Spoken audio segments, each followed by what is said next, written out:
Welcome to the Investor Fuel Real Estate Investing Show, where I interview the nation's top real estate entrepreneurs, industry leaders, and other amazing entrepreneurs to help educate and inspire you to take your business and your life to the next level. My goal is to add tremendous value to you during every single episode of this show. If you get value, I'd love it if you subscribe on your favorite podcast player, subscribe on YouTube, and my very favorite, please share this with your community so we can impact even more entrepreneurs. Let's start today's show. Hey, everybody. Welcome back to the show. Today, I'm excited to talk to my buddy, Scott Pennebaker. He's been a member of Investor Fuel. He and his partners have been a member of Investor Fuel for a long time. He referred to himself here as the biggest wholesaler that nobody's heard of. So that sounds like a fitting kind of opening line here. These guys do 600 to 800 deals a year in markets across the country. In fact, they've been operating in 10 or 12 markets, and I just found out that they're now marketing in 50 states and growing rapidly here. So we're going to talk about a little bit about their kind of journey, because I knew you guys before you were anywhere close to that big. I knew you guys when you were focused on another business outside of real estate, really. But anyway, learn a little bit more about your kind of journey and what you guys are doing now, and some lessons learned, and even some collaboration opportunities to work with you guys, because you work with a lot of wholesalers as well and have access to some hedge funds and things like that. So anyway, Scott, great to see you, buddy. Mike, thanks for having me, man. I haven't seen you in a while, so it was good catching up Yeah. before we hopped on the video here. But yeah, I'm excited to be here and look forward to kind of sharing what Rebuilt has built and our journey, and really how it can help other wholesalers and investors as well with some of the things that we're rolling out here in the near future. Yeah. So let's tell your backstory a little bit, because when I met you, you guys were selling college textbooks hmm and dabbling in real estate, and now it's very different. Absolutely. There's three partners, Al, Brandon, and myself. And Brandon and I worked for a direct sales company in college. We sold educational material door to door, knocking on doors. So sitting in the home doing a sales presentation with Mrs. Jones.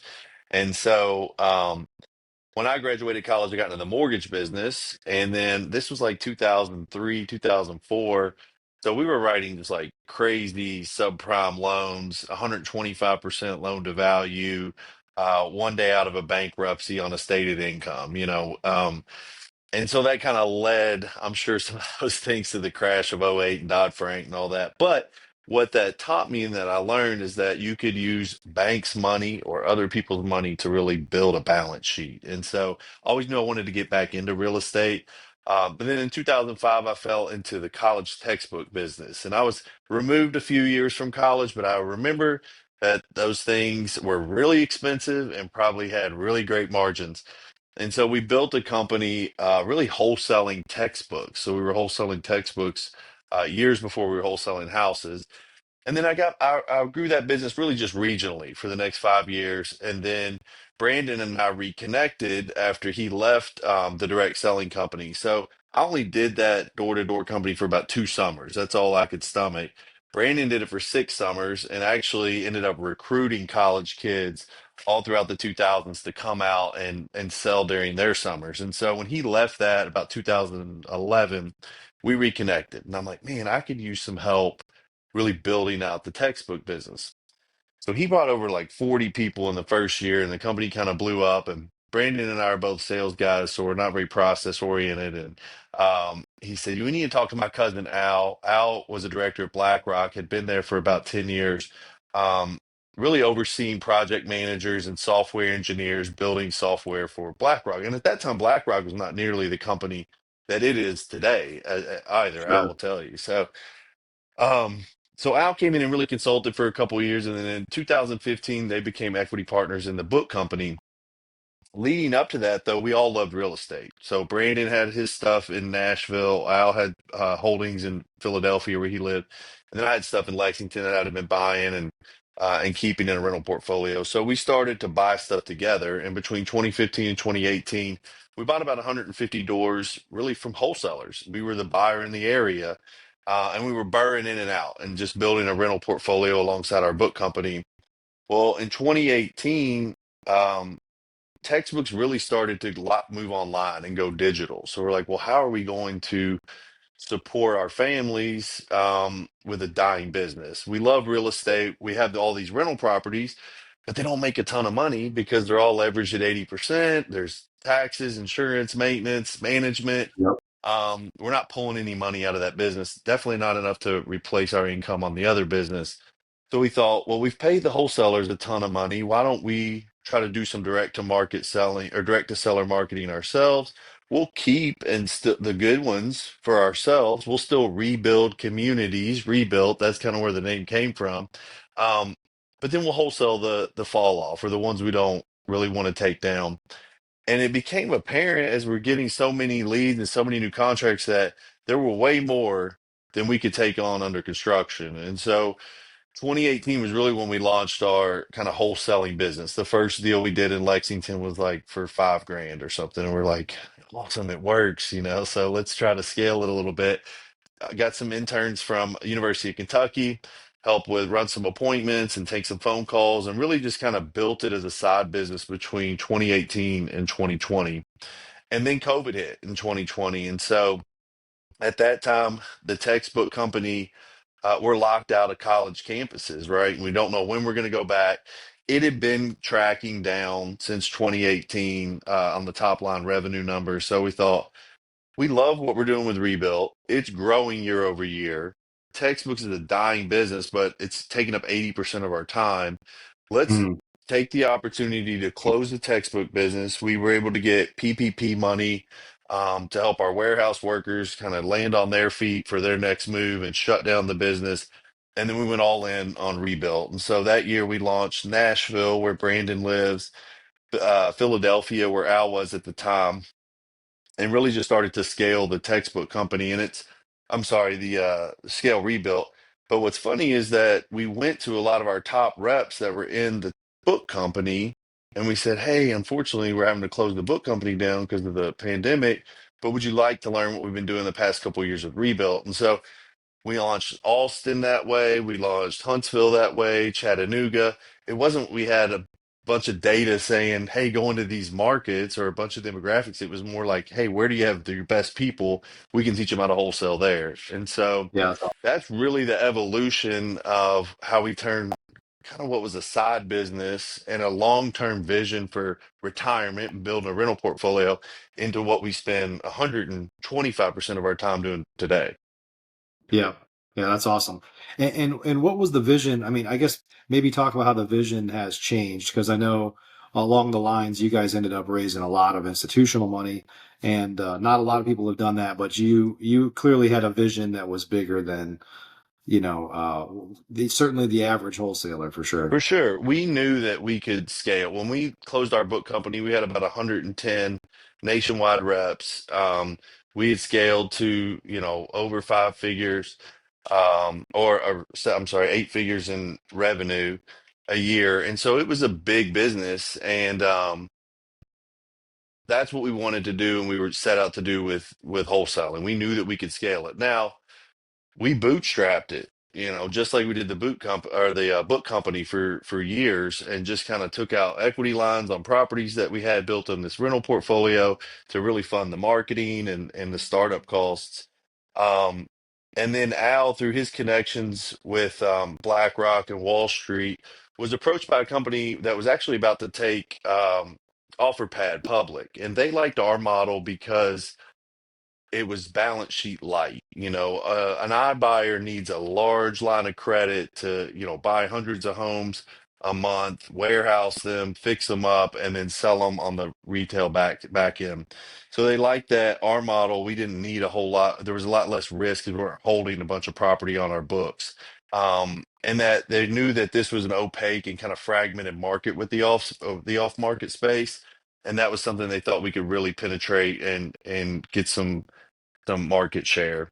And so in about August of 2021, we did a Series A raise of 65 million. That was 15 million in a 50 million in a debt facility, and then 15 million in equity that they injected into the business to really help grow um, our core business, which is the wholesale business. But then it offshot other businesses that I've really stood up over the past few years.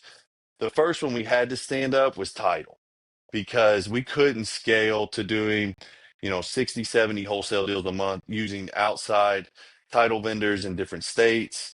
Um, it was just, there was no control, it was chaos. And a lot of title companies, to be honest, don't want to do wholesale deals. Title Right. companies make money off of title premiums.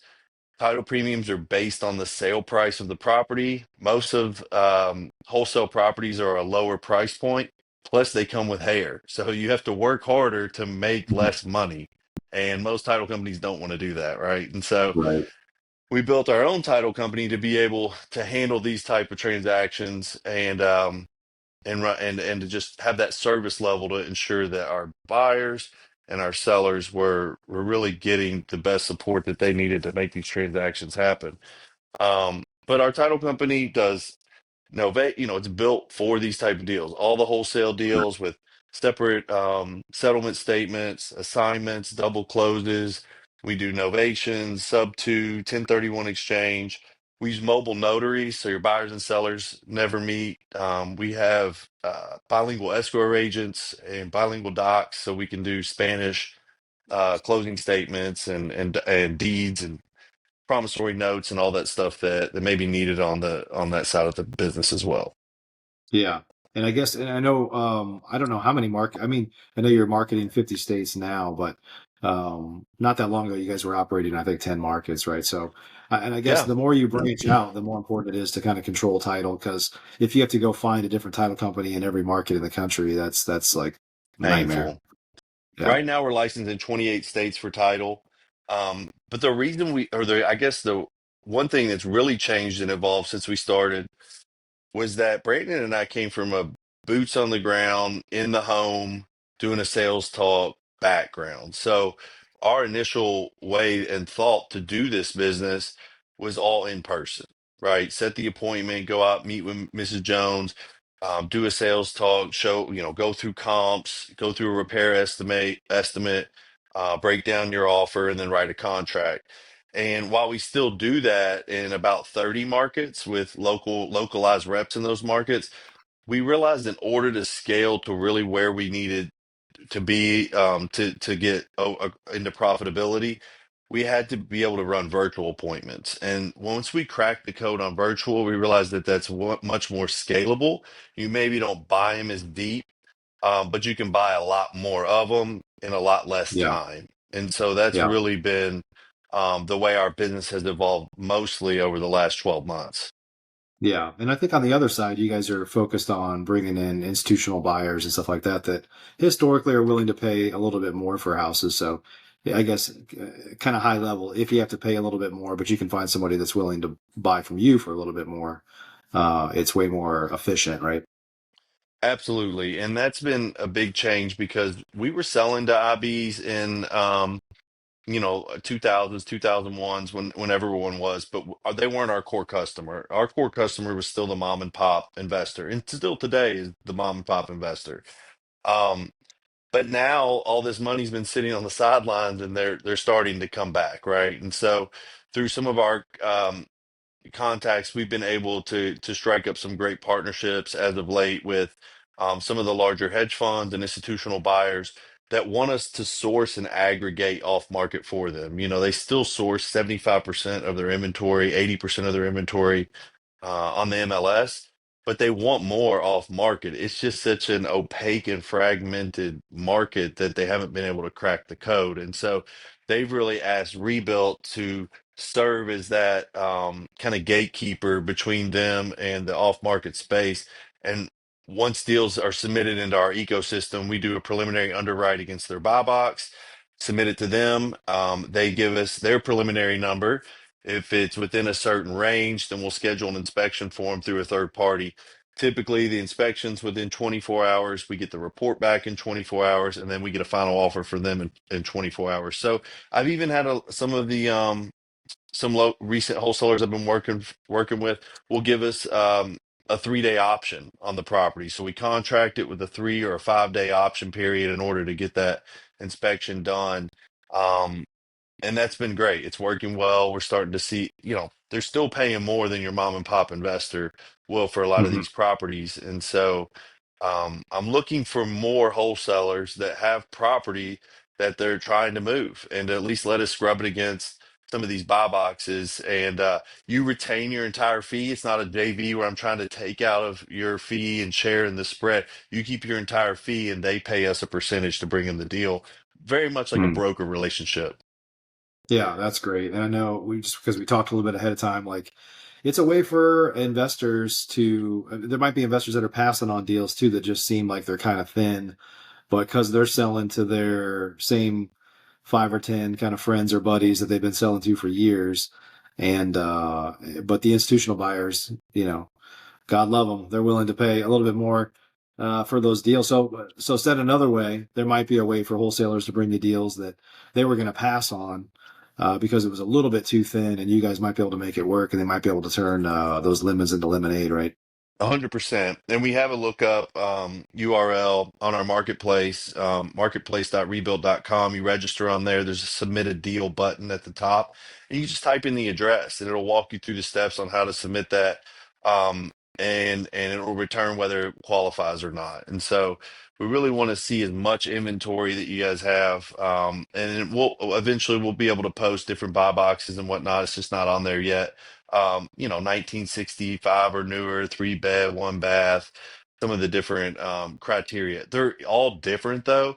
Um, there's even like things like no, not a busy street and different qualifications, but it depends on their exit strategy because some of these larger hedge funds are just buying to hold, right? And so they're looking at cash flow and home price appreciation, while others, some of the iBuyers specifically, are looking to buy them, do a small rehab under 30,000, and then retail them on the back end. They're not looking to hold them; they're looking to force the equity through renovations. And so, just kind of depends. But having both of those exit strategies at our disposal, gives us more opportunity to move those things for you guys. Yeah, yeah. So, Scott, one question I have for you to step back a little bit here is I want to talk about just this idea of thinking bigger. Like you guys clearly had a vision for something much bigger than the average real estate investor, and you'd run an eight-figure business before. But maybe talk a little bit about that and kind of you obviously, you've been a part of our investor fuel group. There's some, amazing people in there, and there's some people that are, whether it's in investor fuel or the whole industry, kind of stuck in what I'll call Kiyosaki's kind of lower cash, basically the self-employed box, right? So they've got a job, but they've got a business, but it's a job, and they're kind of stuck there. Maybe just thought about share your thoughts on, what you see for a lot of wholesalers out there, or all I guess, um, investors that kind of get stuck in that box, even though they want something bigger. But maybe just talk about how to not just think bigger, but sometimes you got to act. I mean, the action's got to follow, right? But talk about that Sure, concept, just like what you see out there, because you know a lot of people, how people can absolutely. kind of step up.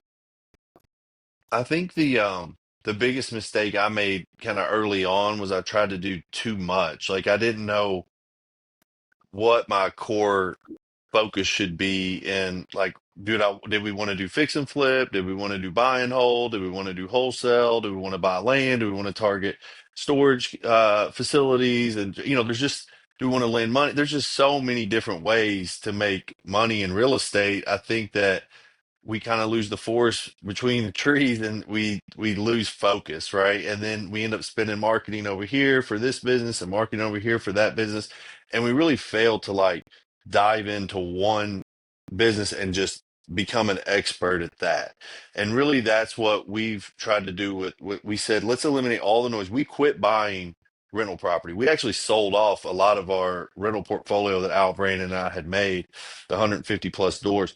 We sold a lot of that off to fund some of the growth for rebuilt, and then just to keep it moving over this downtime and this past couple of years since interest rates have risen. Still just trying to unlock that equity and put it back into the business because that's not our core business. It's great to have those for long term. And we still do have some, but we're not going after rental projects. We're not going after fix and flip. We are just focused laser on really growing the wholesale side of our business. Now, that has led to other avenues with the title company, with our lending business, with our brokerage. that kind of naturally fell into that. But I can tell you, our brokerage is not a core focus of ours. It's stood up in 8 states, but it's not anything we're putting a lot of energy and effort into. Title is title does because it's a necessity for your core business, so it's a good complement. Our lending business, we're not really going out pushing fix and flip loans and trying to grow that side of the business. We're just core focused on doing transactions and doing deals. Now, we have to think bigger because when we think about an exit strategy, everyone always is like, okay, how do you exit? How do you get the big payoff at the end and whatnot? And so we're thinking, well, how can we exit a transactional business? Because transactional businesses historically only get like a one or two multiple because they're thankless. Basically every Monday you're back at zero. It's like, hey, it was Right. great. We had a good week last week, but like, what do we have this week?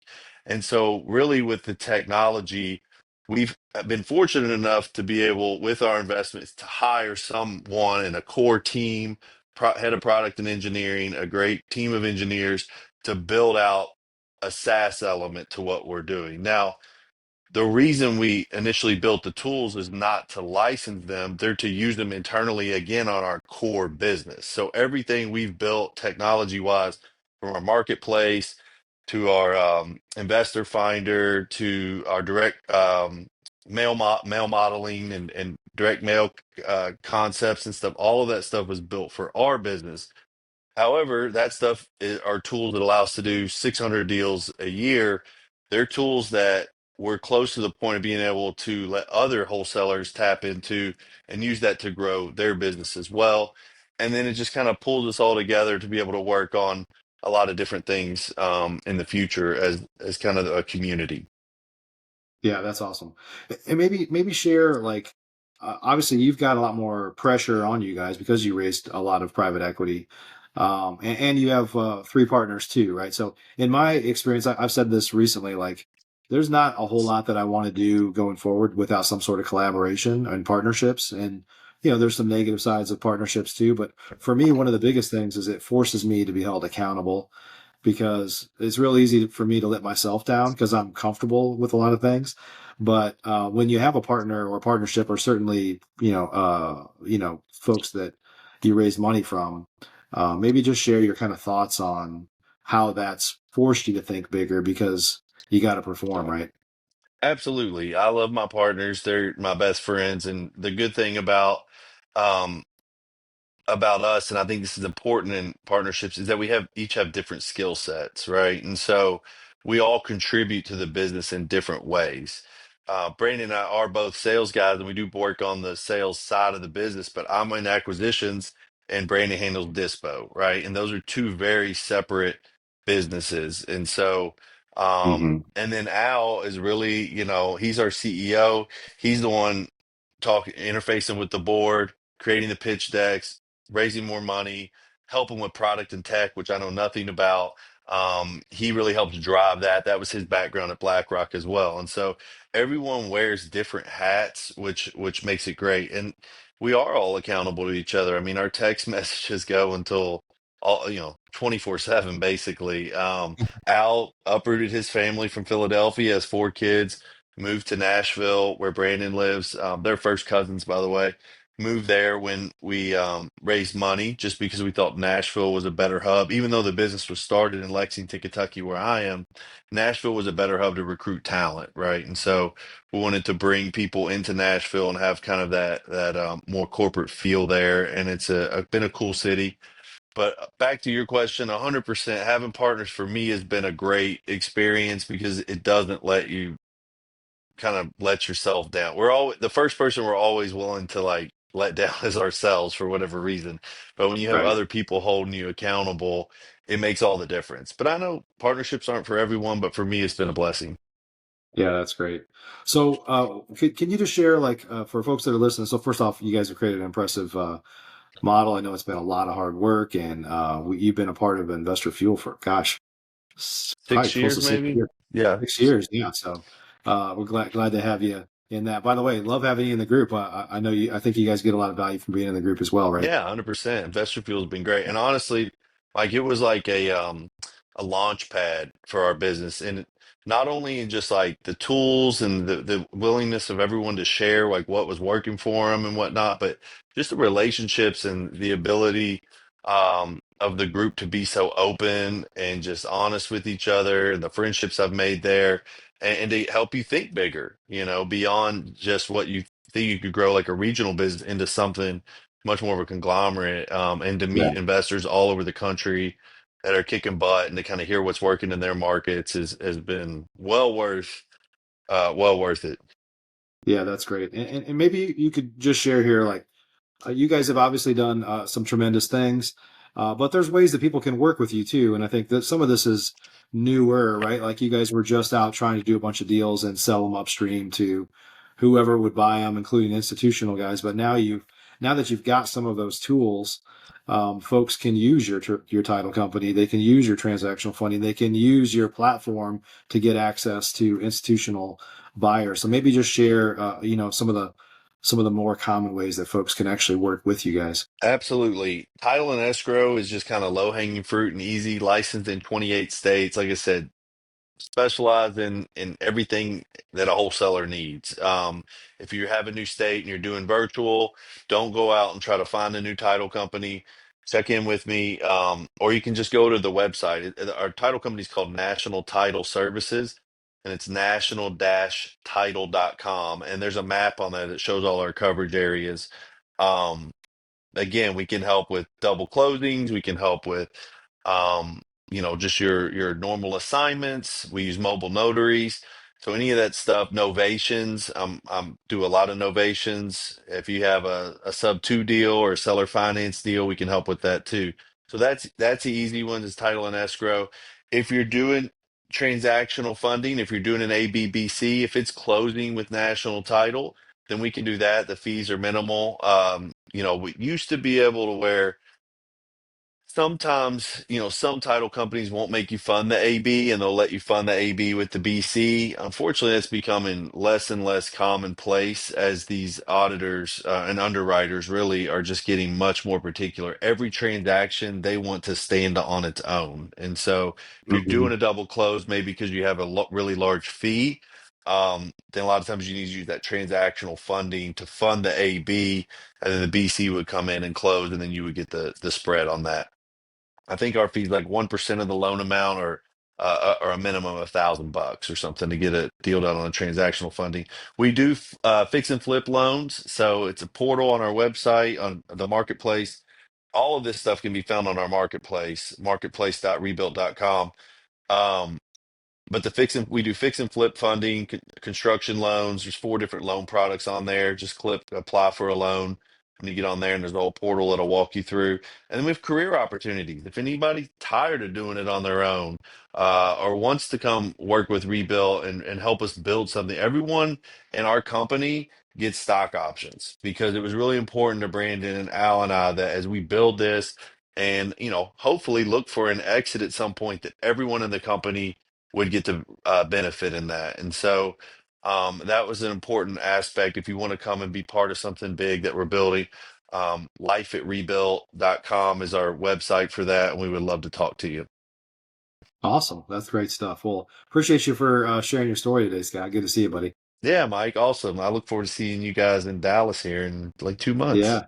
Yeah, absolutely. So, everybody, hope you got some good value. I think, one of the key lessons here, your goals are your goals. Like, you should know, not everybody wants to do 600 or 800 deals a year and all that comes with 80 or 100 employees and all that. But I think if you're like me, you can't help but every once in a while think like, am I thinking too small on something, right? And so there's a lot of ways to make money out there in real estate, and hope you got some good value from today. And hopefully this helps you think a little bit bigger from where you're at today. So appreciate you guys a bunch. We'll see you on the next show. Thanks for joining us for today's show. You can learn more about the amazing benefits of the Investor Fuel Mastermind community, including surrounding yourself with hundreds of other rock stars, 100% financing on your deals, and members-only discounts from vendors you're likely already using that, as a member of Investor Fuel, will save you more than the cost of your membership. Visit investorfuel.com to learn more. You can also check out the show's notes for access to free resources, how to get access to world-class lead generation, and even how to work with me directly one-on-one. Don't forget to subscribe so you never miss another episode. See you on the next show.